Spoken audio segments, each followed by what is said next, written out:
Shoot کی چکنی ڈھلان پر بیٹھنے کی کوشش کر رہی تھیں۔ ان دونوں کے چہرے خوف سے زرد ہو رہے تھے۔ ہمارے عقب میں ایک آدمی انہیں دھکا دیتا ہوا آگے بڑھا۔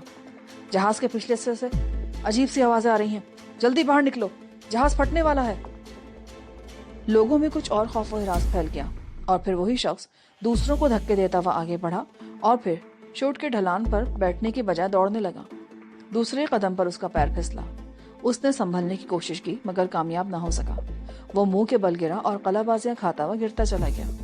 اس کے منہ سے نکلنے والی چیخیں بڑی خوفناک تھی۔ لوگ افراتفری میں شارٹ سے اتر رہے تھے۔ وہ شخص نیچے ریت پر پڑا ماہی بے آب کی طرح تڑپ رہا تھا۔ دو آدمیوں نے اسے اٹھا کر ایک طرف ڈال دیا۔ کچھ اور لوگ بھی اس کے گرد جمع ہو گئے۔ میں اور جان کے نیچے اترے تو وہ شخص بے و حرکت ہو چکا تھا۔ اس کی گردن کی ہڈی ٹوٹ گئی تھی اور وہ ختم ہو چکا تھا۔ یہاں پر ایپیسوڈ 3 کا اختتام ہوتا ہے۔ آگے کہانی سننے کے لیے ایپیسوڈ 4 سماعت فرمائیں۔